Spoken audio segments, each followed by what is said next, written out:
Ethan Carter stared at the blinking lights on the control panel. His heart raced as he adjusted the settings one last time. The room around him buzzed with activity. Scientists, engineers, and government officials moved quickly, their faces tense with worry. Outside the large windows, the Earth hung in the blackness of space, a fragile blue sphere wrapped in swirling clouds. It was beautiful, but Ethan knew it was dying. For years, humanity had ignored the warnings. The oceans were rising, the air was thick with pollution, and resources were running out.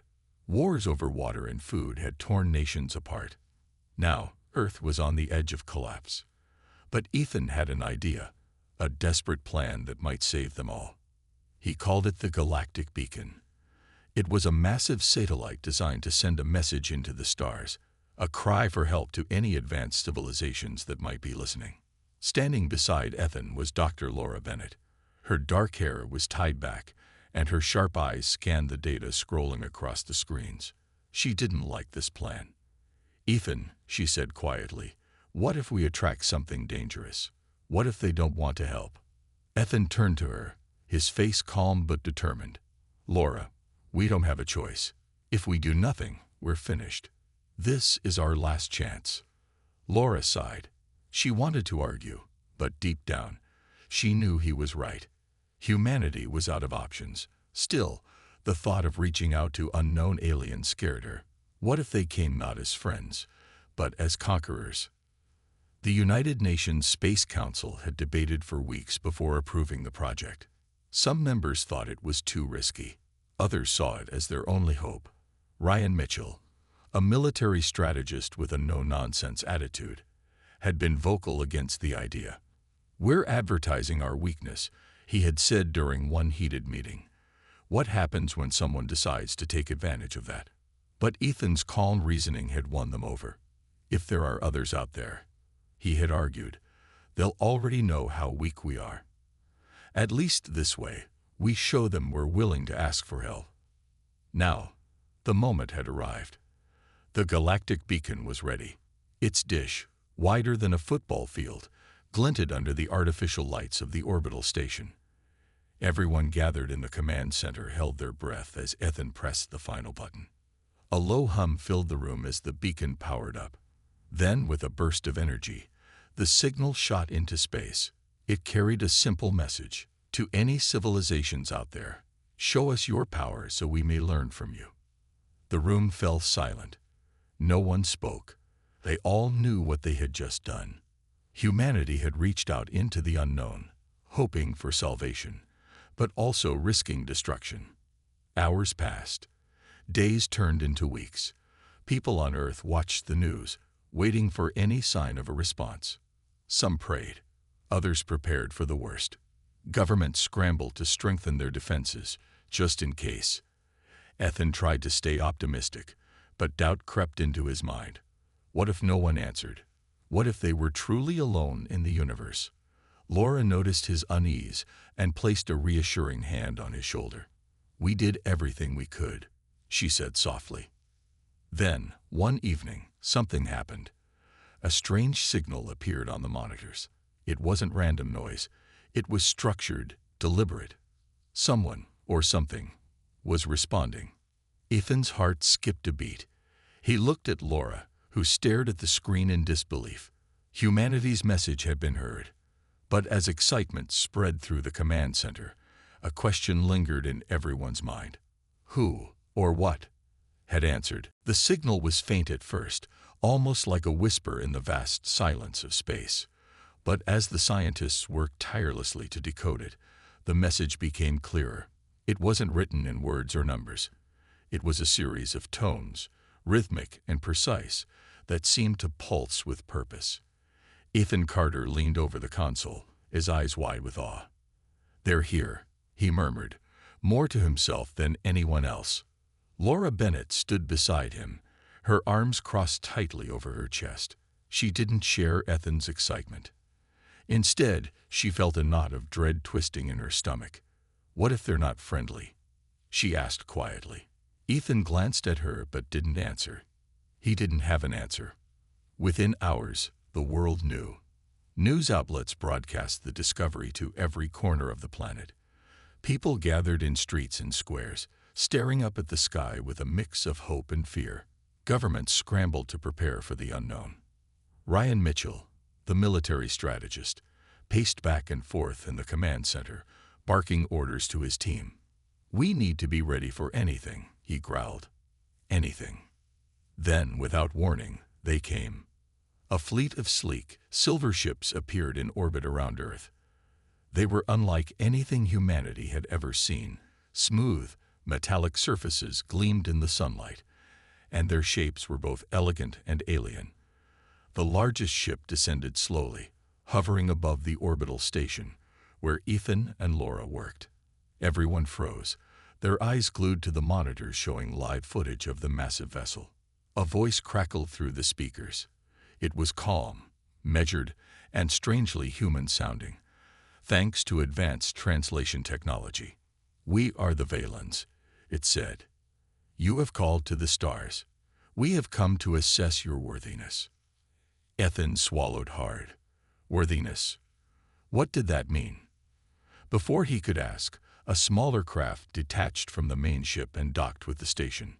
Moments later, a group of beings stepped into the command center.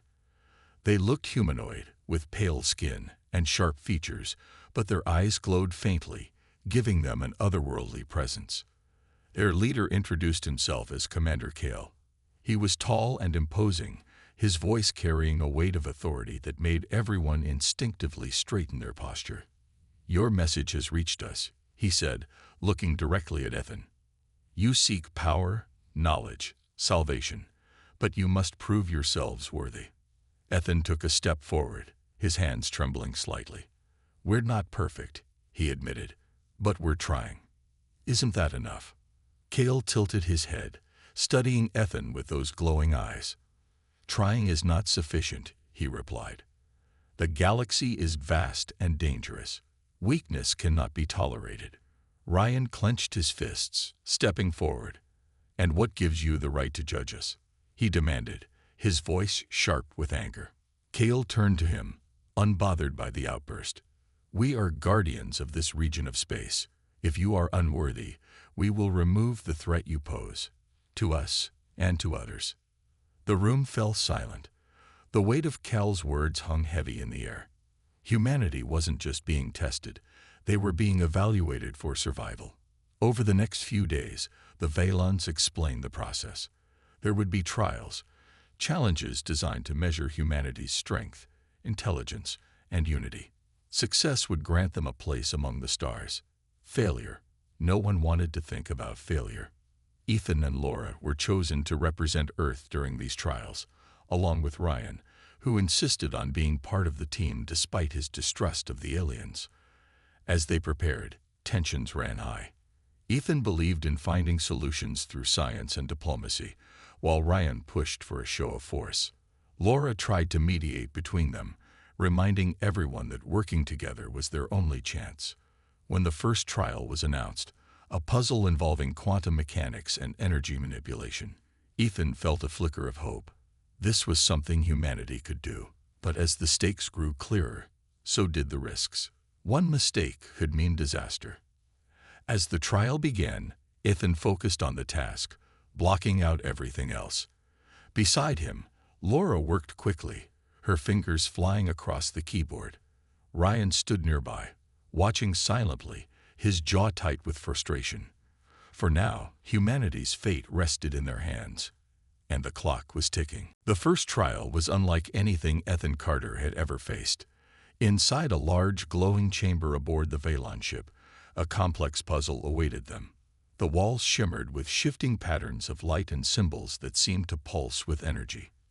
At the center of the room floated a sphere made of swirling colors, spinning slowly in midair.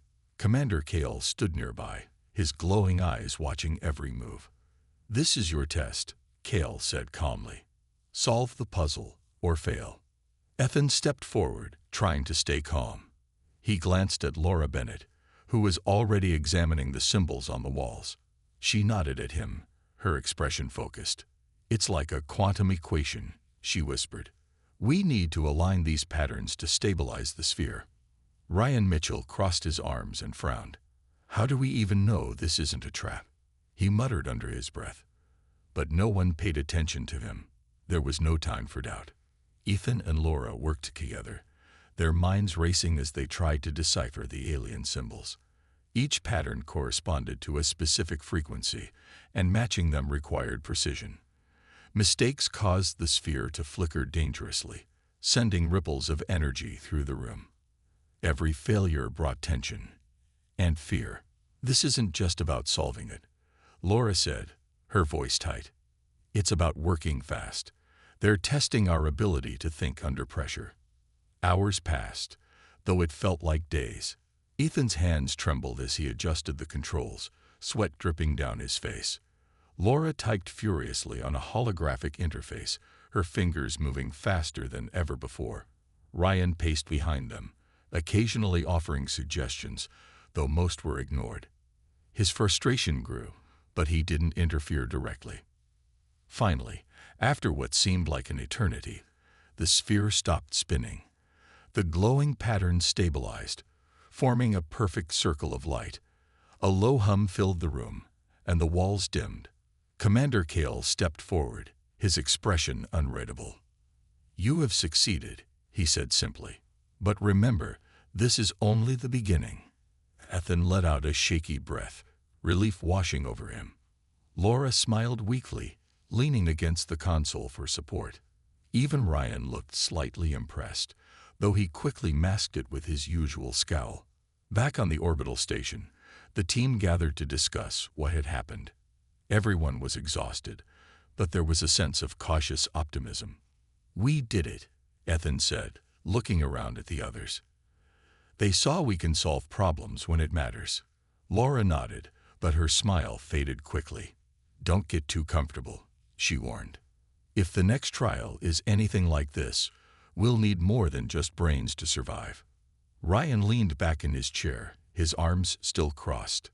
"Brains won't save us if they decide to attack," he grumbled. "We should have shown them our strength instead of playing their games." Ethan shook his head. "Strength isn't always about weapons, Ryan. Sometimes it's about proving we can adapt and work together." Before Ryan could argue, alarms blared suddenly. Everyone rushed to the command center, where monitors displayed new activity outside the station. Another fleet of ships had appeared, not Valens, but something else entirely.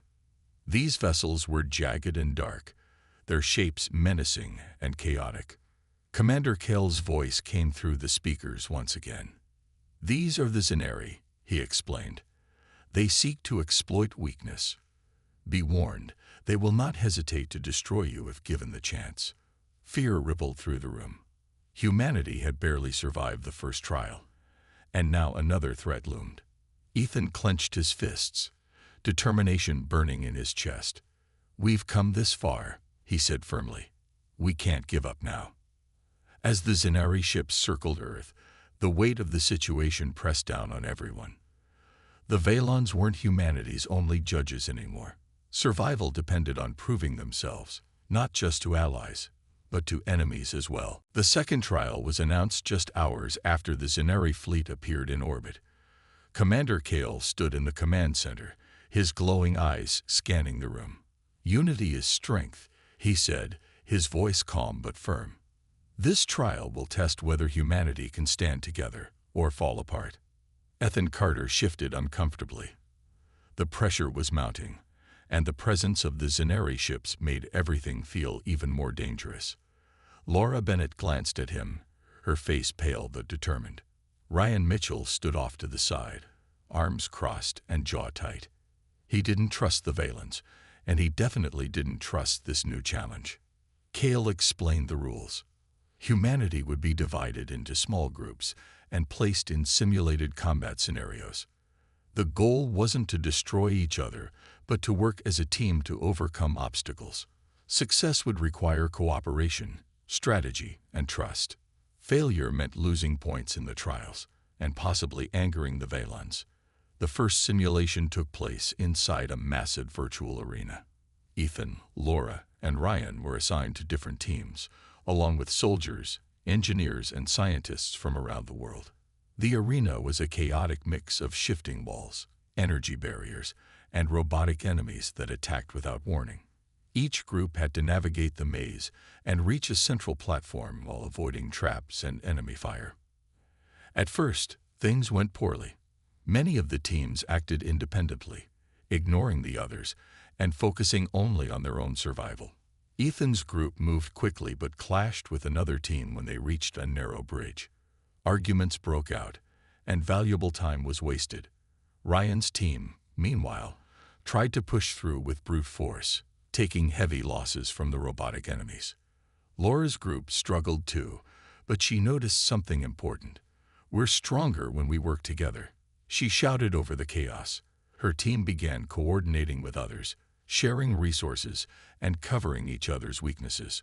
Slowly, the groups started to unite, forming larger teams that could tackle the challenges more effectively.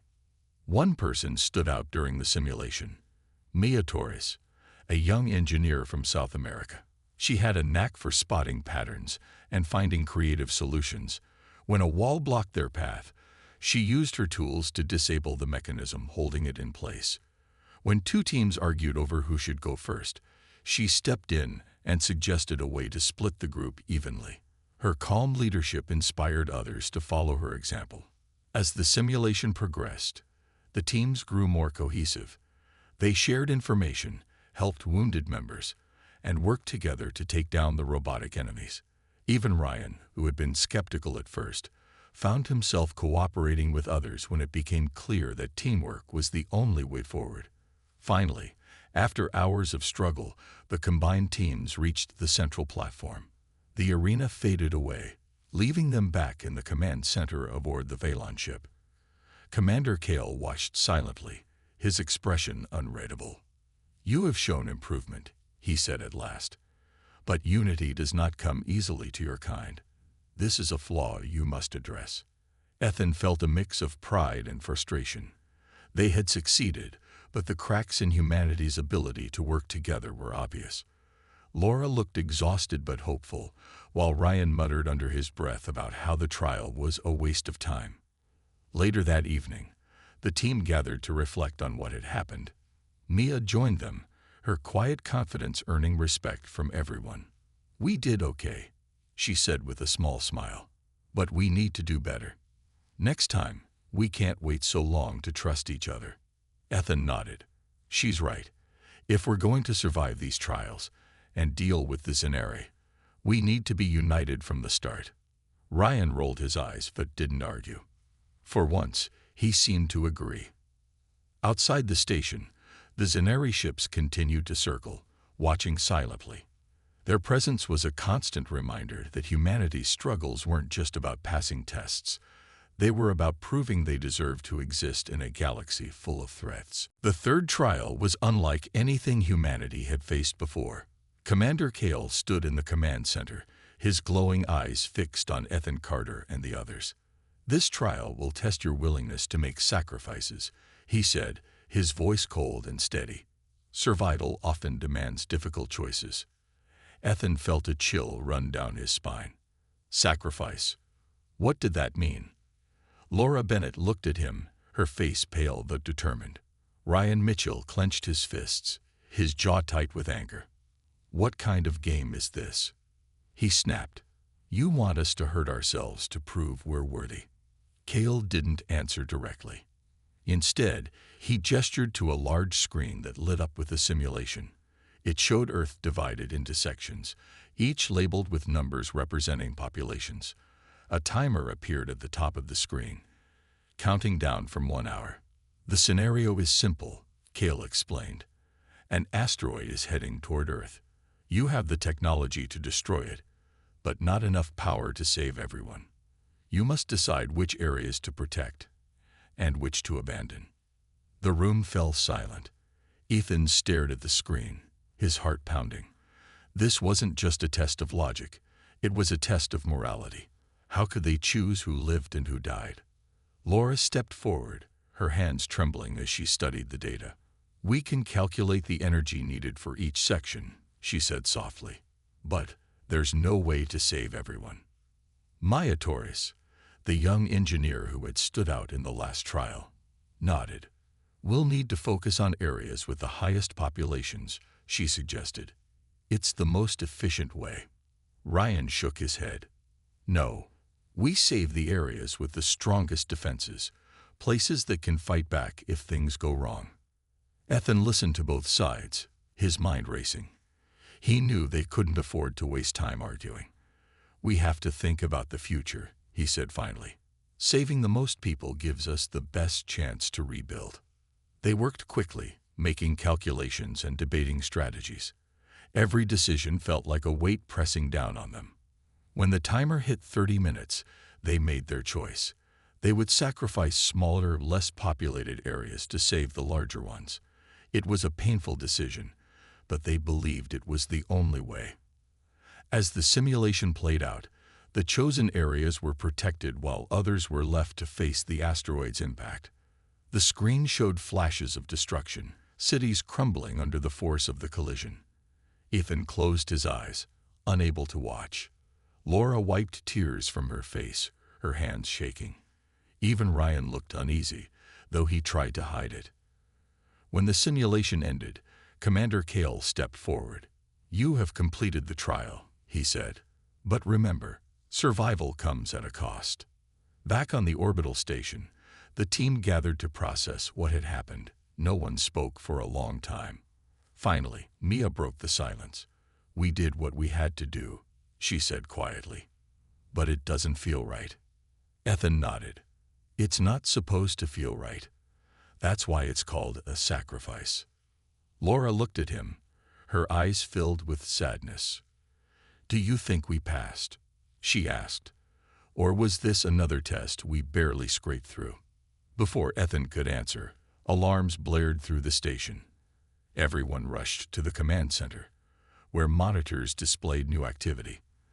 The Zenari ships were moving closer, their jagged forms casting shadows over Earth. One of them sent a signal, a single message that echoed through the speakers. You are weak, the voice growled, deep and menacing. Your sacrifices mean nothing. Prepare to be erased. Fear rippled through the room. The Zenari weren't just watching. They were planning to attack. Humanity's trials weren't just about proving themselves to the Valens anymore. They were fighting for their lives. Ethan clenched his fists, determination burning in his chest. We've come too far to give up now, he said firmly. Whatever happens next, we face it together. As the Zenari fleet prepared to strike, the weight of the situation pressed down on everyone. Humanity had shown strength, unity, and sacrifice.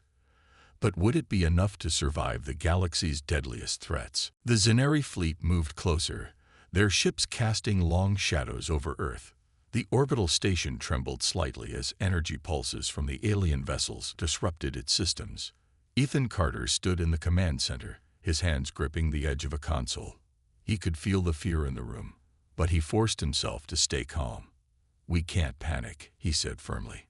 If we do, they've already won. Laura Bennett nodded, her face pale but resolute. She was scanning the data on the monitors, trying to find any weakness in the Zenari ships. Maya Torres worked beside her, typing furiously as she analyzed the enemy's movements. Ryan Mitchell paced back and forth, his fists clenched. We should hit them first, he growled. Show them we're not afraid to fight. Ethan shook his head. Attacking blindly won't work. We need a plan and allies. As if on cue, Commander Kale appeared on the main screen. His glowing eyes studied the humans with a mix of curiosity and concern. The Zenari are ruthless, he said. They see weakness as an invitation to conquer. If you wish to survive, you must prove your strength, not just to us, but to them. Ethan stepped forward. Then help us, he pleaded. You know what they're capable of. Together, we can stop them. Kale hesitated, then nodded slightly. Very well. But remember, this is still a trial. Your actions will determine your fate. With the Valen's support, humanity prepared for battle. Ethan, Laura, and Mia worked with the station's engineers to modify Earth's defenses, using technology shared by the Valens. Ryan coordinated with military forces, ensuring every weapon was ready. The tension was thick, but there was also a sense of purpose. For the first time, humanity felt united. The Zenari attacked without warning. Their ships fired beams of energy that shattered satellites and damaged parts of the orbital station. Alarms blared as explosions rocked the area. Ethan shouted orders, his voice cutting through the chaos. Focus on disabling their weapons. Don't let them get close to Earth. Laura and Mia worked together, targeting the Zenari ship's engines. Using the Valon technology, they managed to disable one vessel, causing it to drift away harmlessly. Cheers erupted in the command center, but the victory was short-lived. Two more Zenari ships swooped in, firing relentlessly. Ryan led a team of pilots in small fighter crafts, engaging the enemy in fierce dogfights. Despite being outnumbered, they fought with determination, taking down another Zenari ship. But the cost was high. Several human fighters were lost in the process. As the battle raged, Ethan noticed something strange. The Zenari ships weren't just attacking, they were scanning Earth's surface, focusing on specific locations. They're looking for something, he realized aloud. Laura followed his gaze and gasped. They're targeting our power grids, she said. If they take out our energy sources, we'll be defenseless. Ethan quickly relayed the information to Ryan, who redirected his forces to protect the grids. At the same time, Ethan and Mia devised a risky plan. Using the station's remaining resources, they created a massive energy pulse designed to overload the Zenari ship's systems. It was dangerous. If it failed, it could leave Earth even more vulnerable. Do it, Ethan said finally, his voice steady despite the fear in his heart. The pulse was activated, sending a wave of energy rippling through space. One by one, the Zenari ships faltered, their systems shutting down. The largest ship, however, remained intact. Commander Kale appeared once again. Their leader is aboard that ship, he said. Confront him and end this. Ethan, Laura, and Ryan boarded a shuttle and approached the Zenari flagship. Inside, they found the leader, a towering figure with jagged armor and glowing red eyes. He sneered at them. You are nothing, he snarled. Your kind deserves extinction. Ethan stepped forward, his voice firm. You're wrong. Humanity isn't perfect, but we're learning, and we'll fight to protect what matters most. Before the Zenari leader could respond, Laura activated a device that disrupted his armor, leaving him vulnerable. Ryan moved in, disarming him with swift precision. The leader fell to his knees, defeated. Back on the orbital station, the team watched as the remaining Zenari ships retreated. Commander Kale observed silently, then spoke. You have shown courage and ingenuity. Perhaps there is hope for your kind after all.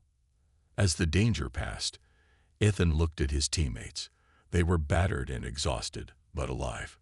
For now, humanity had survived, but they all knew the galaxy would never be safe. Their trials were far from over. The Zenari fleet retreated into the darkness of space, their jagged ships disappearing as quickly as they had arrived.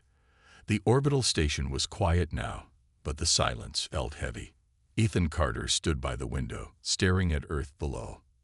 The planet looked fragile, its blue and green surface marred by scars from the recent attack. He sighed deeply, feeling both relief and unease. They had survived, but at what cost? Laura Bennett approached him, her face tired but calm. We did it, she said softly. But I can't shake the feeling that this isn't the end. Ethan nodded.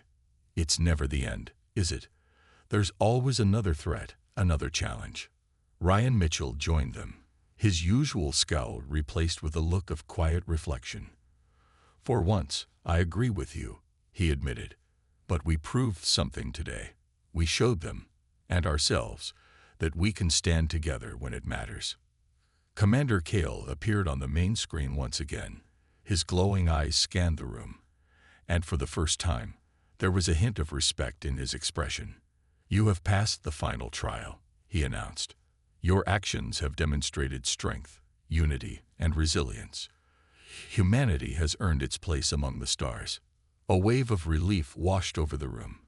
People cheered quietly, some hugging each other, others simply sitting in stunned silence. Ethan felt a lump in his throat. All the sacrifices, all the fear and uncertainty, it had led to this moment. But Cale wasn't finished. "However," he continued, his voice firm, "the galaxy is vast and dangerous. You are no longer alone, but neither are you safe. The Zenari will not forget this defeat. Others may come, seeking to test you again."